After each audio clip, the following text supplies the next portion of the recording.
Chegamos para mais uma aula ao vivo aqui com vocês, nessa noite maravilhosa de segunda-feira, não é isso? Nunca uma segunda-feira foi tão linda como esta. Então, para você também que está feliz, coração aliviado, Flamengo campeão, vamos lá, vamos de aula de língua portuguesa, porque hoje nós vamos falar de morfossintaxe. Vamos falar dos termos da oração de novo, né? Não é de novo não, porque tem sempre informações novas. Se tem uma coisa que não cansa, se tem uma coisa que não deixa de dar matéria, de dar assunto, é a língua portuguesa, tá certo? Então, hoje, vamos falar dos termos essenciais da oração, estreando aqui nessa segunda-feira maravilhosa de 31 de outubro. Aliás, hoje é dia de Halloween, né? Pela cultura americana. Pela cultura americana seria dia do Halloween, pela cultura brasileira, hoje é dia do Saci, personagem folclórico nosso, né? Então, vamos aí brindar esses grandes talentos aí. Vamos lá. Vamos falar de termos essenciais da oração, começando aqui a nossa aula, falando de sujeito e predicado, que são os termos essenciais. Quando você fala termos essenciais da oração, a gente está se referindo aos dois principais elementos, né, constitutivos de uma oração, que é o sujeito e predicado. Mas a nossa aula, como ela é sempre assim diferentona, é uma aula que a gente enganja muito com a língua portuguesa dentro dos textos, né? Afinal de contas, não existe língua descontextualizada. Toda língua portuguesa que a gente usa é dentro de um contexto. Ninguém fica por aí falando lamparina. Ninguém anda por aí falando luz. A gente fala dentro de um contexto. Então, a gente não fala frases soltas. Maria andava a pé. A gente só fala isso dentro de um contexto. Então, é preciso analisar a língua portuguesa dentro do contexto. E hoje, a gente vai fazer um estudo inicial sobre termos da oração, analisando o texto que a gente lê agora para vocês. Primeiro você vê na imagem, né? Tem um homem com duas crianças, supõe-se pai e filhos, pode ser que o texto confirme essa informação ou não. Então, a gente começa a leitura do texto dizendo: o pai nota que seus dois filhos estão muito quietos e vai verificar. Quando você vê criança quieta, pode ir atrás que coisa boa não estão fazendo, isso eu te asseguro. Eu só tenho um filho muito ativo. E quando eu notei ele quietinho no quarto que eu cheguei lá, meu Deus, ele abriu todas as tintas guache que ele tinha na coleção da escola e pintou a parede do quarto. Então, é isso, né? Viu criança muito calada, vá atrás que alguma coisa está acontecendo. E vai verificar. O que vocês estão fazendo? Pergunta o pai. Encontramos uma moeda de R$1, diz o mais velho, provavelmente aquele de calça verdinha lá, né? Encontramos uma moeda de R$1, diz o mais velho. Fizemos uma aposta. Aquele que contar a maior mentira ganha a moeda. Olha aí, fez uma aposta com o irmão. Aquele que contar a maior mentira ganha a moeda. Aí o pai diz: mas isso é muito feio, diz o pai. Quando eu era criança, nunca. Olha, por que o nunca está em letra maiúscula? Para você dar essa ênfase, né, na leitura. Quando eu era criança, nunca contava mentiras.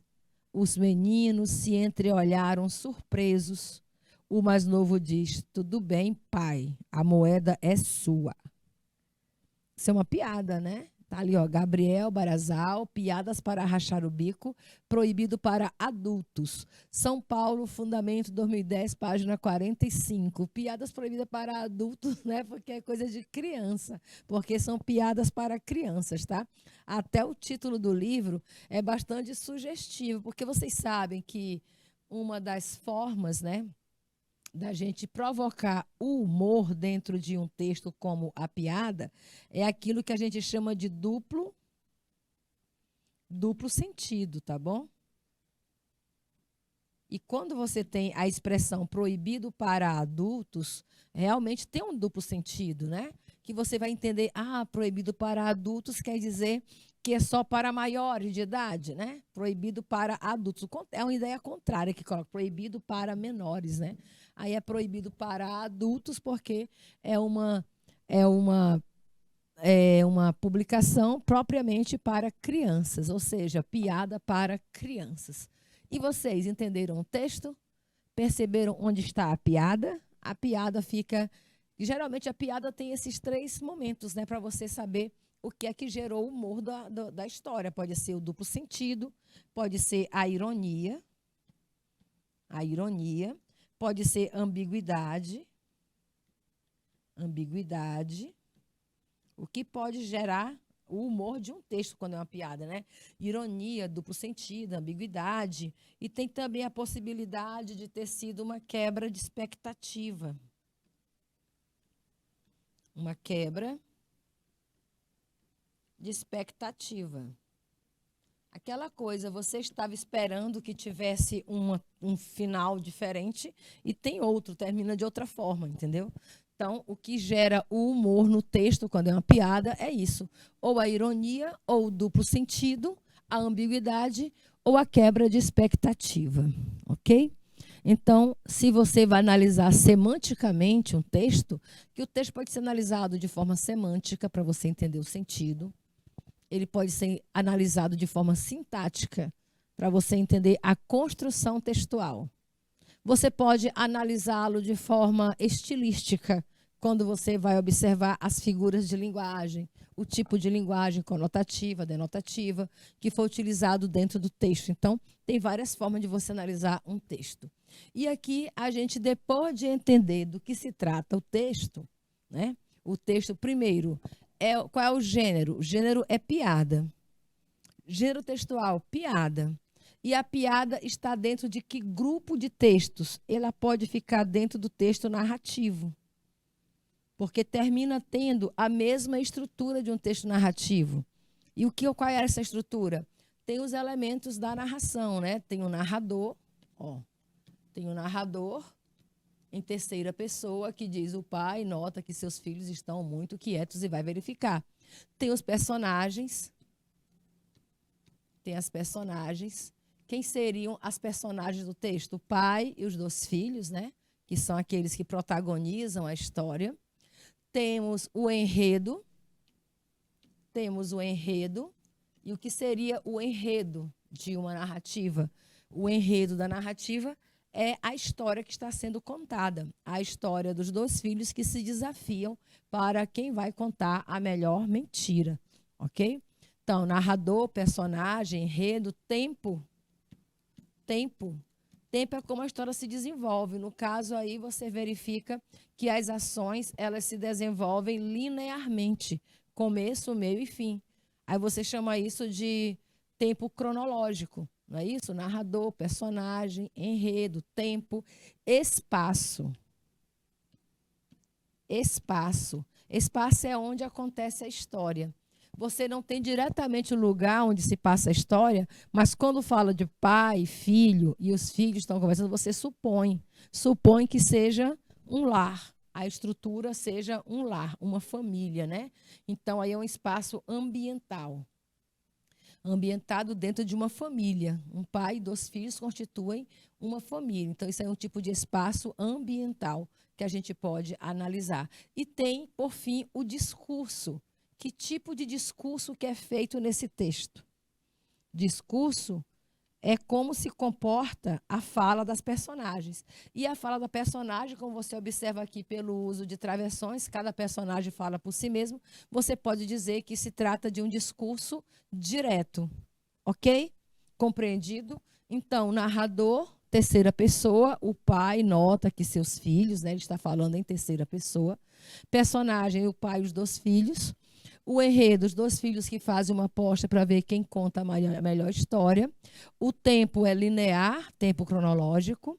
O espaço ambientado no meio de uma família, de um pai e 2 filhos. O discurso é direto, porque cada personagem fala por si mesmo. Esses elementos, a presença desses elementos, caracteriza o texto como texto narrativo. Ok? Compreendido? Agora vamos para uma avaliação. Vamos fazer agora uma análise.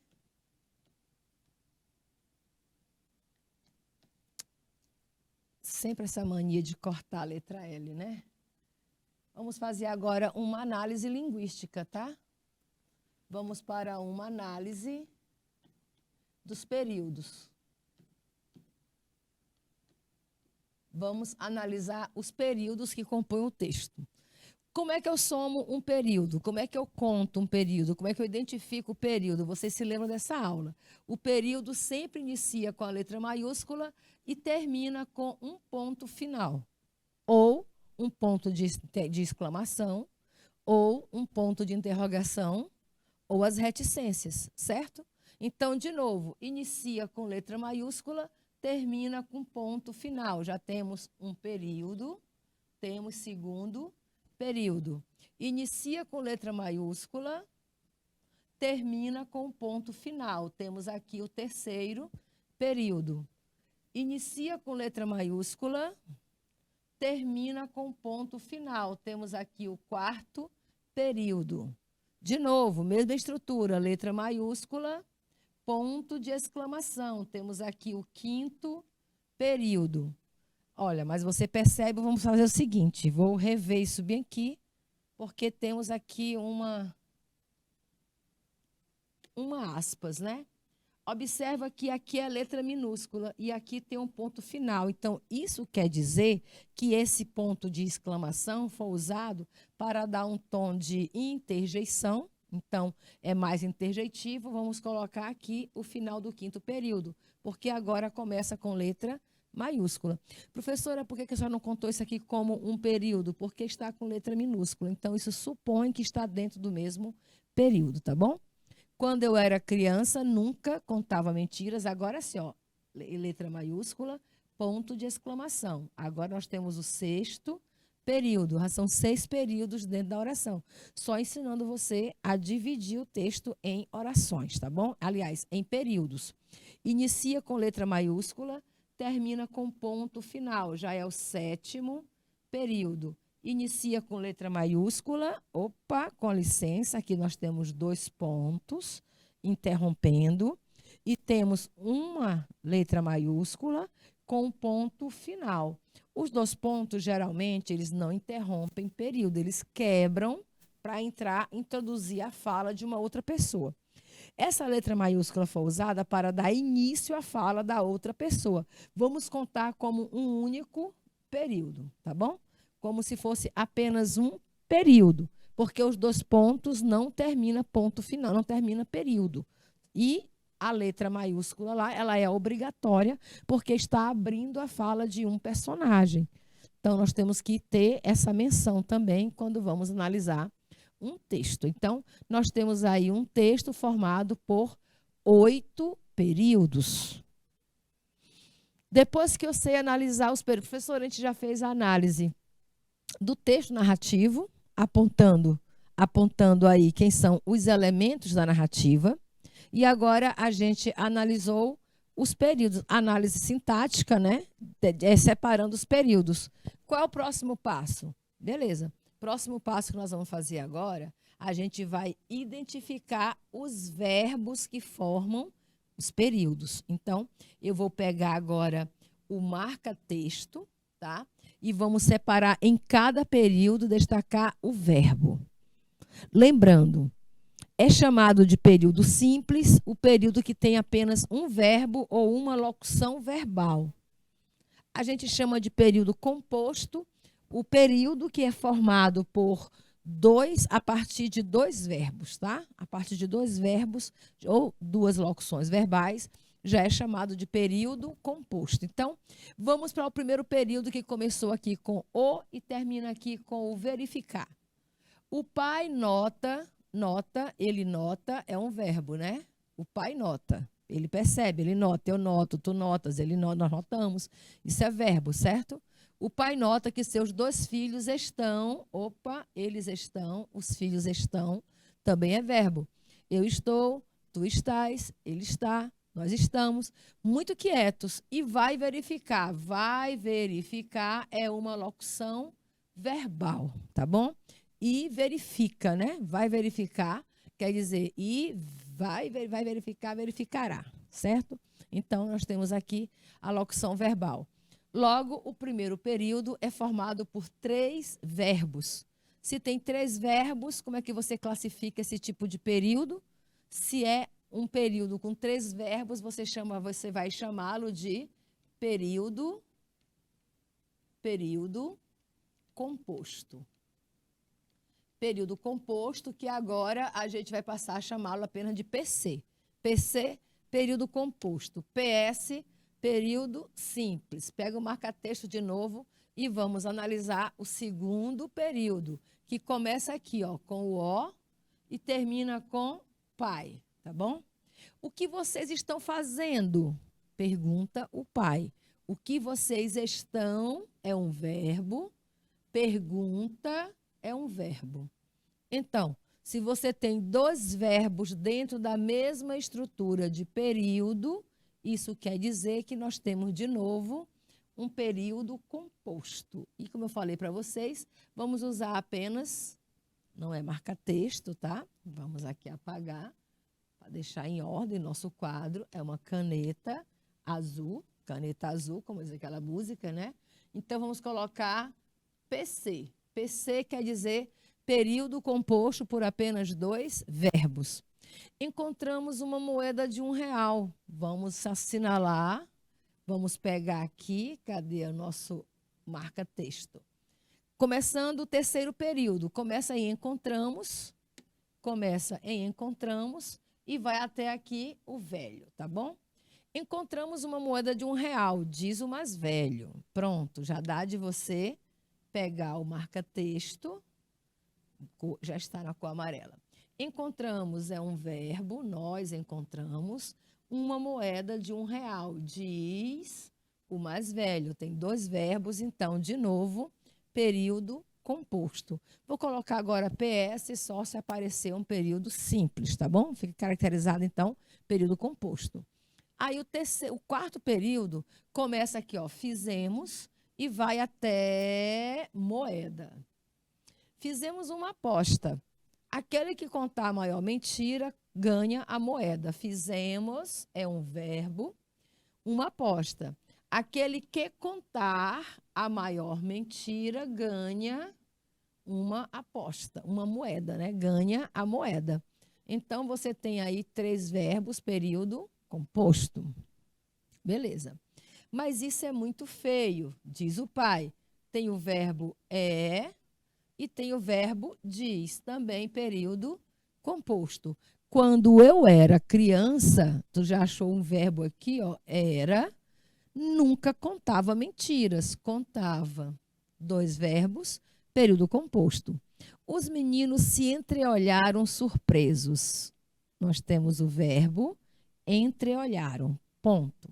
Agora aqui, como eu falei a vocês, se aparecesse um período simples, a gente iria colocar. E aqui, realmente, os meninos se entreolharam surpreso, que é o 7º, né? Nós temos um período simples, formado por apenas um verbo, tá bom? O período simples é formado por um verbo. Então, o mais novo diz. Aí você conta o diz, mas lembrando que aqui não finalizou período, então continua. Tudo bem, pai, a moeda é sua. Pronto, finaliza aí mais um período composto. Agora, peguemos a nossa canetinha de novo, usemos a cor vermelhinha e vamos à análise.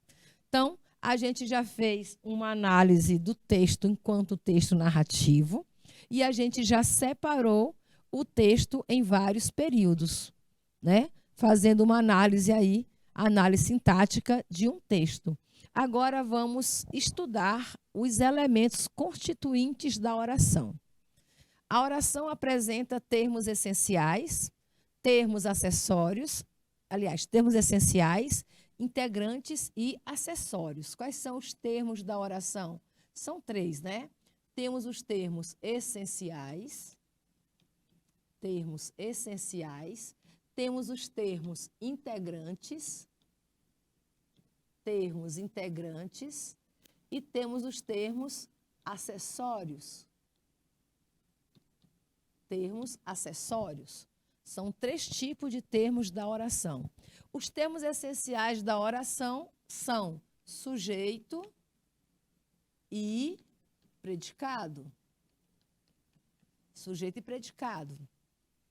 Como a gente identifica sujeito, como você identifica predicado? É fácil. Você tem que encontrar o verbo, primeira coisa, identifica o verbo, depois faz a pergunta quem praticou aquela ação para o verbo. Quem fez isso?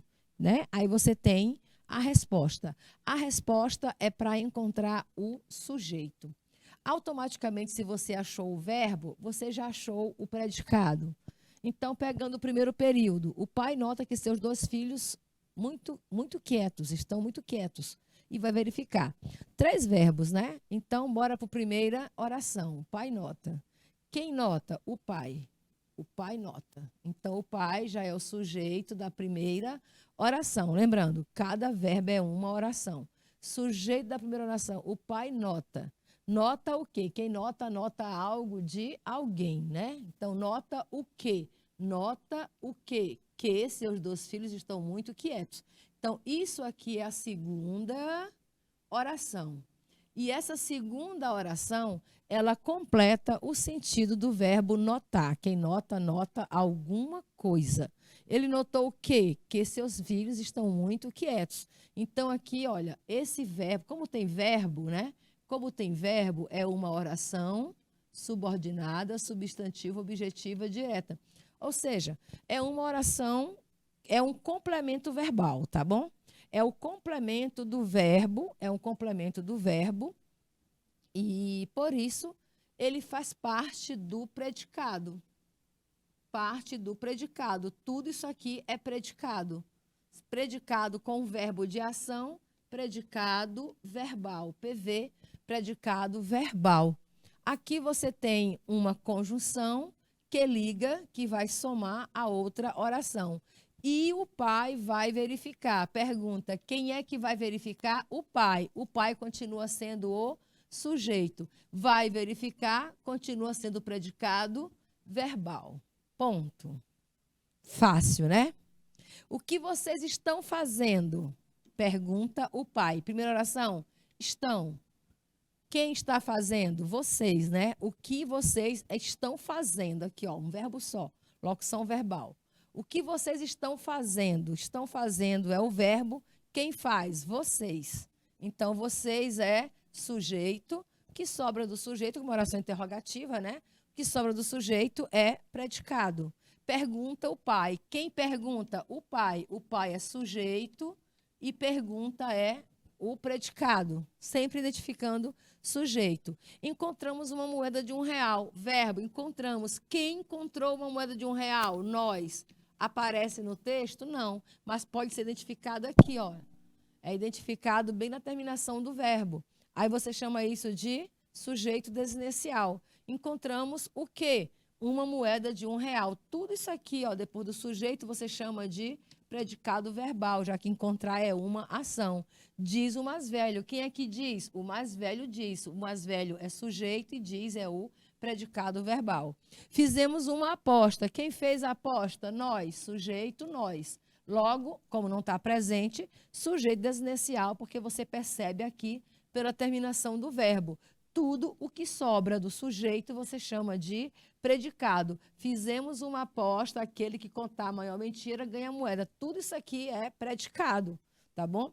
Mas observa, fizemos uma aposta. Tem aqui uma quebra com os 2 pontos. Aquele que contar a maior mentira ganha a moeda. Tem 2 verbos aqui, contar a maior mentira, né? Ganha a moeda.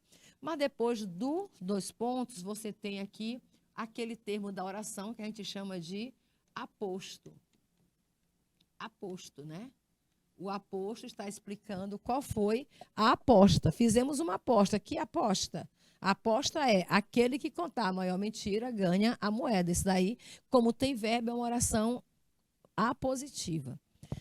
Mas isso é muito feio. Está aqui o verbo. O que é feio? Isso. Isso é o sujeito, tá bom? Isso é muito feio. Então, isso é o sujeito. Diz o pai. Quem é que diz? O pai. Pai é sujeito do verbo dizer, na quinta oração. Quando eu era criança, nunca contava mentiras.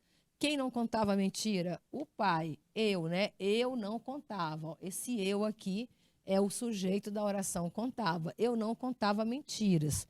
Quando que eu não contava mentiras? Quando eu era criança. Essa oração aqui é aquela chamada de oração adverbial, tá? Vou colocar assim adverbial, depois eu explico mais tarde que tipo de termo da oração é esse aí. Na verdade, é uma oração subordinada a adverbial. Mas vamos chamar de oração adverbial, porque dá uma ideia de tempo, né? Quando eu era criança, nunca contava mentiras. Quem não contava mentiras? Eu.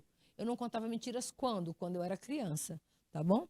Então, os meninos se entreolharam surpresos. Pergunta ao verbo, quem se entreolhou surpreso? Os meninos é o sujeito. Se entreolharam é o predicado verbal, porque entreolhar é uma ação. O mais novo diz. Diz, quem é que diz? O mais novo. O mais novo é sujeito dessa oração do verbo dizer. Dizer é predicado.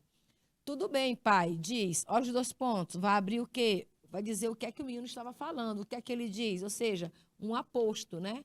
Já que vai aparecer o que ele diz, diz o quê? Diz, tudo bem, pai, a moeda é sua. Tudo bem, pai, a moeda é sua. O que é sua? A moeda. Moeda é sujeito e todo o restante é predicado. Tudo que fica fora do sujeito é predicado. Então, assim você observa quem é sujeito e quem é predicado dentro de um texto, né? Quando você encontra os verbos, fica fácil de fazer esse tipo de análise.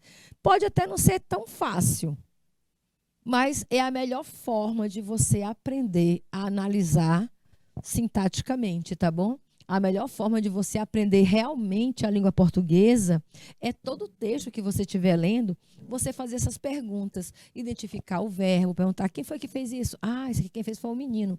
Você tanto vai encontrando os elementos essenciais, né, chamado de termos essenciais da oração, como você também vai compreendendo melhor o texto. Você vai sabendo quem de fato realizou aquela ação.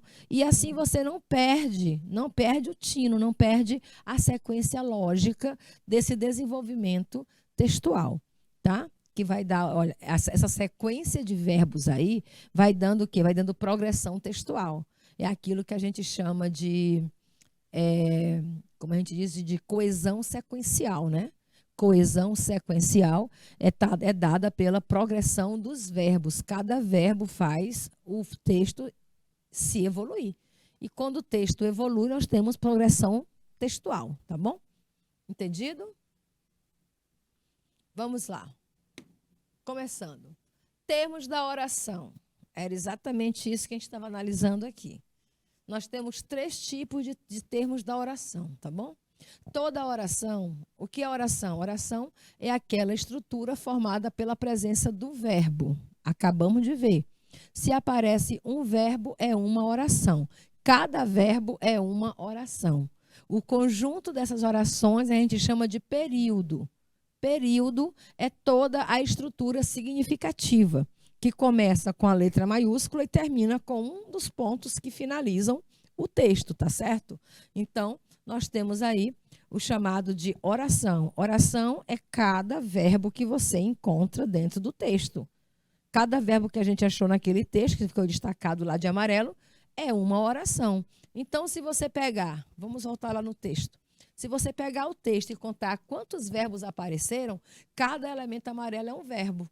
1, 2, 3, 4, 5, 6, 7, 8, 9, 10, 11, 12, 13, 14, 15, 16, 17. Nós achamos 17 verbos. Se tem 17 verbos, nós temos 17 orações. Cada oração é representada por um verbo. Cada oração é representada por um verbo. O conjunto das orações é aquilo que a gente chama de período, porque ele é significativo, né? O período é uma parte significativa, é uma frase significativa que contém verbo. Não existe período sem verbo. Então, toda frase verbal é um período. A estrutura de um período é composta pelos termos da oração, ou seja, pelas palavras que dotam uma frase verbal de sentido, né? Então, a gente chama de período sempre que nós tivermos uma frase verbal de sentido. Se é frase, tem que ter sentido. Sem sentido, não é frase. Sem frase, não tem oração. Aí nós temos, os termos da oração são elas, essenciais. Os termos da oração são 3 tipos. Tem os termos essenciais, o nome já diz, essencial. Não pode faltar. Certo? Os termos essenciais são sujeito e predicado. Sujeito e predicado.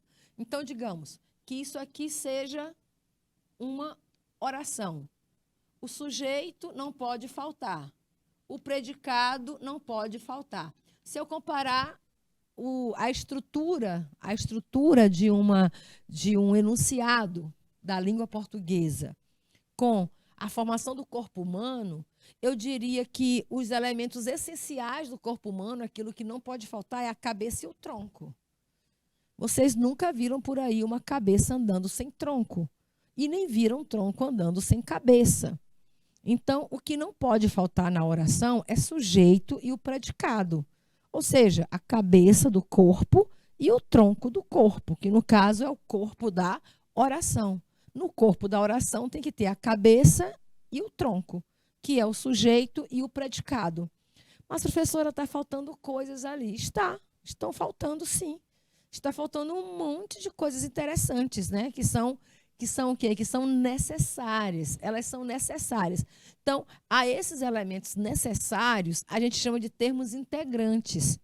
Eles completam, para completar aquele corpo, está faltando um monte de coisa. São igual os termos integrantes da oração. Para você completar o sentido, porque uma oração só com cabeça e tronco pode perder o sentido, para deixar os sentidos mais completo, mais fechado, a gente precisa dos termos integrantes da oração, que são 3. São os complementos verbais, os complementos nominais e o agente da passiva. Tá? Eu vou colocar como complemento verbal também, vou colocar aqui o predicativo. Porque quando a oração não é feita por um verbo de ação, aí não temos complementos verbais, temos predicativo, ou seja, um nome, uma palavra que compõe, está dentro do predicado, mas ele é mais importante do que o verbo que forma o predicado, certo? Então, nós temos complementos verbais, os nominais, o agente da passiva e o predicativo. É como se esses elementos fossem as pernas, os braços, os olhos, o nariz, a boca, certo? As orelhas, o cabelo, tudo que formam o corpo humano, as mãos, os pés, tudo que forma o corpo humano, todos os outros órgãos que são essenciais, integrantes ao corpo humano, não pode faltar. Eu estou só avaliando só a aparência física, tá? Porque se a gente vai para os órgãos internos, aí é mais complicado da gente explicar. Tudo bem? Então, é como se fossem aí os termos integrantes. Ah, professora, mas o seguinte, se a senhora está comparando uma oração a um corpo físico, né? A um corpo humano exterior, um corpo humano pode viver sem um braço? Pode. Assim como uma oração pode existir sem um complemento, né? Assim como pode existir uma oração que não tenha um complemento verbal, pode faltar o complemento nominal, pode faltar o agente da passiva, pode faltar o predicativo. Vai ficar igual esse corpo aqui sem um membro. Mas está completo? Eu pergunto, o corpo está sem membro, mas ele está completo? Não está. Vai faltar um membro. Todo mundo vai perceber que vai faltar um membro. Principalmente a oração vai sentir falta do membro. Ela vai precisar, para que haja sentido completo, tem que ter um membro. Então, a oração vai pedir esse membro, vai necessitar desse membro. Então, é importante que tenha todos os membros para que haja uma completude no sentido da oração. Estou falando do sentido da oração. Se faltar um termo da oração, a oração perde o sentido. E se perde o sentido, pode comprometer a própria estrutura, a não ser que esteja dentro de um contexto, porque às vezes esses termos aí, eles estão dentro do contexto, eles podem não aparecer diretamente na oração, mas ele já pode ter sido citado em algum momento dentro do contexto, certo? Beleza. Mas nós temos também termos da oração que eles não são essenciais e nem são integrantes, são acessórios. Eles têm função secundária. Eu poderia dizer que eles são usados como enfeites, professora, porque o que são os acessórios, né? Os acessórios para o corpo humano são as roupas, roupa é acessório. Vamos colocar uma roupinha bonitinha aqui, pronto. Acessórios são os brincos, vamos dizer que os brincos são acessórios, anéis, colocar uma pulseira, um relógio, é acessório. Sapato alto, tênis, né? É acessório. Pode botar isso daí, realmente é acessório, mas é importante. Andar de calçados é importante, certo? Mas não é só isso. Os termos acessórios da oração, eles não apenas enfeitam a oração. Eles trazem mais informações. Eles trazem mais informações à oração. Eles dão informação, por exemplo, quem são os termos essenciais da oração? Os termos acessórios da oração são os adjuntos adnominais, os adjuntos adverbiais e o aposto, né? E o aposto, porque o vocativo corre por fora. Então, adjunto adnominal, adjunto adverbial e aposto. Eu não posso dizer que a oração não precise deles, porque ela precisa. Porque a oração fica ainda mais completinha quando você usa. Tá bom? Se você diz, menino saiu de casa. Se você falar, o menino saiu de casa, fica mais completa. Porque esse o aí é só um adjunto adnominal. Se você diz, o menino saiu de casa desde ontem, esse desde ontem traz mais informação. Deu outra informação. Mexeu no verbo, né? Mexeu no sentido do verbo. O menino saiu de casa desde ontem. Ela mexe no sentido do verbo. Então, esse desde ontem acrescenta ao verbo um sentido de tempo. Sentido de tempo. Então, se nós temos sentido de tempo, adjunto adverbial. Adjunto adverbial. Então, a gente não pode dizer que os termos acessórios são apenas termos que enfeitam. Eles não enfeitam. Eles trazem maior informatividade ao texto, tá bom? Então, qual é a função principal desses termos acessórios? Eles trazem maior informatividade. Informatividade. Então, a principal função desses termos acessórios é trazer mais informações ao texto. Vamos pegar aqui o aposto. Como é que eu coloco mais informações sobre um aposto? Eu posso dizer assim, ó, Teresina é uma cidade quente. Ó, tá tudo bem, tem um verbo. Quem é que é uma cidade quente é Teresina, sujeito. O que fica de fora do sujeito é o predicado.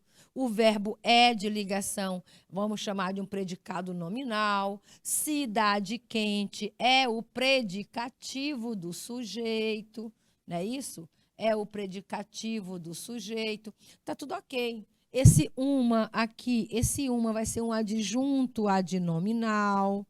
Tá tudo ok, certo? Mas, porém, todavia, se você explicar assim, Teresina, vírgula, capital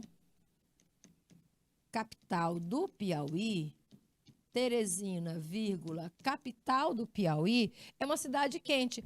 Vai trazer mais informação. Porque vai que alguém que está lendo o texto não conhece Teresina, nunca ouviu falar da palavra Teresina, não sabe o que é Teresina.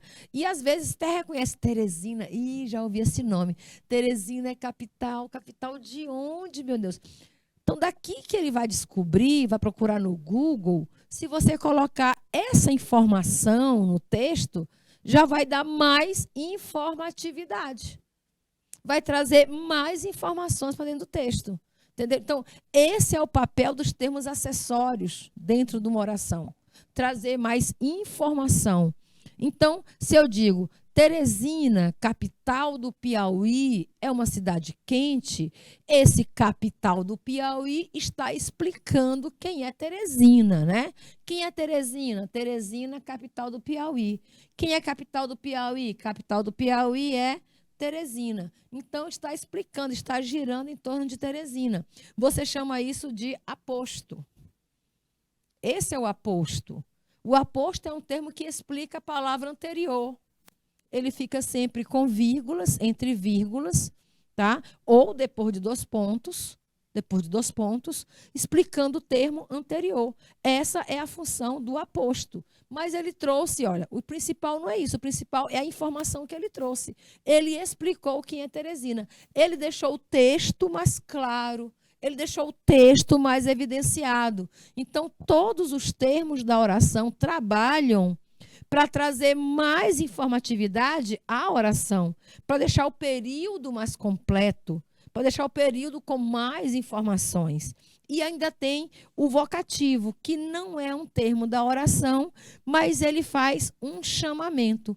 Ele corre por fora, mas ele é um chamamento. Se você tiver que chamar por alguém dentro da oração, ó Lucas, ó João, meninos, iam para casa. Mamãe, por favor, vem aqui. Toda vez que você chama por alguém, ó Deus, meu Deus, cuida de mim. Se você chama por Deus, pela mãe, pelo filho, seja por quem for, chamou o nome de alguém, isso é vocativo e também aparece dentro do corpo da oração. Daqui a pouco a gente volta com mais análise sintática do período simples, termos da oração. Até já.